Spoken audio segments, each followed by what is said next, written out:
Jurassic World, get out of the way. You're not in the conversation anymore. There's a new dino sheriff in town, and its name is The End of Oak Street. The movie is directed by David Robert Mitchell, who is widely known for It Follows and Under the Silver Lake. It stars Anne Hathaway, Ewan McGregor, Christian Convery, and Maisie Stella. Also, someone we have to mention that is working behind the scenes on this movie as a producer is J.J. Abrams, but we'll get to that later. But the main thing that I want to say about this movie is that it is such a great film. Right off the bat, Mitchell seduced me with these split diopter shots, these slow rack focus shots. The filmmaking aspects of this movie are top-notch stuff, and it's literally what made me sit up in my seat and focus on the movie. But it goes deeper than that as well. There is a multi-level drama between a couple with deep-rooted issues. And of course, the best genre films are not surface level. It has to go beyond the genre. And this movie does that very well. Spoilers ahead. I love the way the movie starts. Of course, I mentioned the filmmaking aspects that really intrigued me and made me want to focus on the movie, but let's talk about the narrative aspects for a quick second. We start with a block party where every single family is eating, enjoying their time, and playing games. Basically just enjoying their summer. It all feels very communal. The moment when all hell breaks loose, there is no one to be found. Everyone is on their own, which is the main reason why I love the opening. It's such a stark contrast between the beginning and the ending of this movie. No more community, no more groups, you're on your own. The movie takes place in 1982, right before this entire neighborhood teleports hundreds of millions of years to a prehistoric era. More specifically,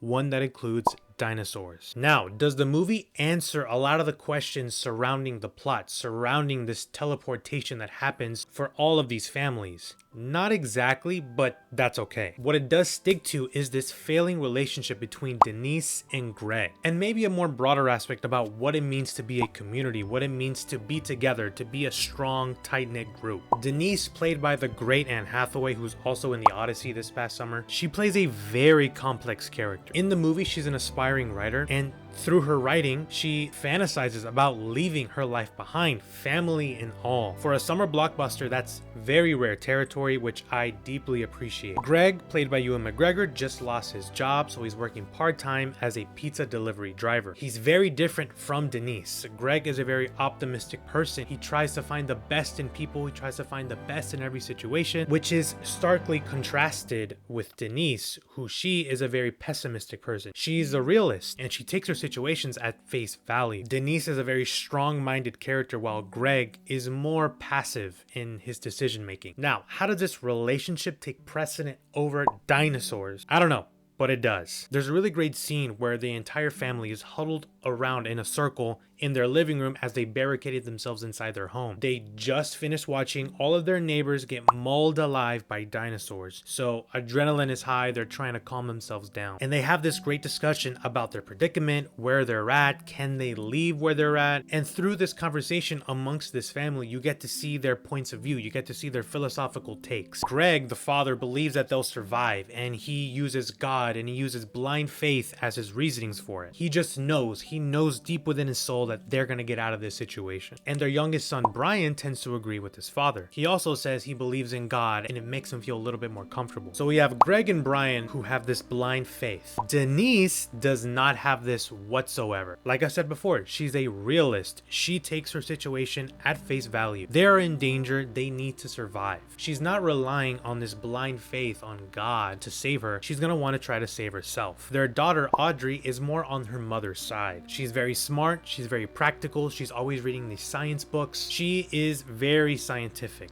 and with that comes the sort of negation of blind faith, of religion. So this is why this movie works so well, because we have this differential points of view from Greg and Denise, and this is like an encapsulation of their entire relationship. They don't understand one another, they don't know how to communicate with one another. And I forgot to mention, this entire scene is broken up into split diopter shots, where you have Denise talking about her lack of faith and her more realistic approach to their situation with Brian, and that sort of dynamic. And then you have Greg and Audrey, his daughter, in those split diopter shots. It's literal filmmaking heaven, and like watching that scene, you're like, okay, this scene in the hands of someone else can be very flat, can fall flat on its face, but not with David Robert Mitchell. And this is where the movie is at its strongest, when it focuses on these relationships. So when you get the more darker and terrifying scenes of these dinosaurs mauling these people alive, especially Greg, who does end up dying in this movie, you feel it 100% more because these people are trying to solve their issues. You can see them actively working out solutions and getting better and getting closer as a family. And then he dies. He gets ripped apart in front of his family.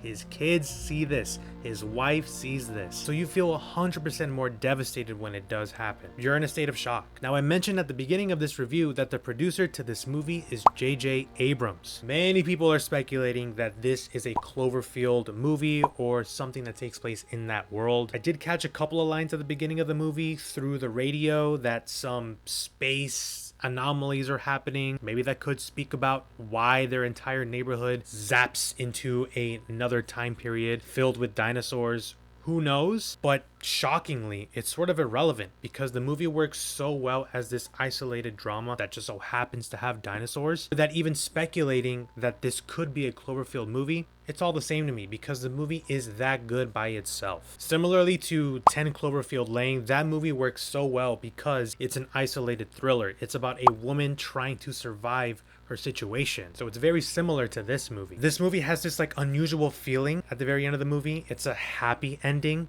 but if you really think about what's going on in this movie, despite Greg being alive in front of his family, they still end up with another version of Greg. This isn't their version. This isn't the version that was a part of their family throughout this entirely chaotic moment of their lives. But if you also think deeper than that, the family that was going to be teleported back in time, they don't have a father, they don't have a husband, they don't have another person trying to protect them throughout this chaotic moment for them. So you're left wondering, wow, that family is screwed. They make it a point of emphasis that Denise is a hero in this world because she calls all of her neighbors and tells them to leave that area before the dinosaurs get to them. But there's no mention of herself or of the other version of her children who most likely are gonna be dead, which again maybe sort of completes her narrative arc of leaving her family behind and sort of starting fresh with this new family, which so happens to be her old family. I don't know what I'm saying, but the movie invites these types of conversation, which I really do enjoy. Is the movie perfect? No, it's not, but it's such a fun time and it's made and it's executed at a higher level than what normally we would get if this movie would be released and directed by another filmmaker. So I am very much appreciative of David Robert Mitchell. Another aspect that I was incredibly surprised by is that I watched this in a theater where the people were clapping. And I'm talking about like 2 weeks after this movie released, they were clapping in the theater. So I'm sure that this movie will get word of mouth. People will start watching this movie. It's a dinosaur movie and with great reviews, so it's like, come on, it's a no-brainer, especially during the summer. So I want to know your thoughts. What do you think of The End of Oak Street? Did you like it? Did you not like it? Let me know down below. And I'll see you on the next review. Bye-bye.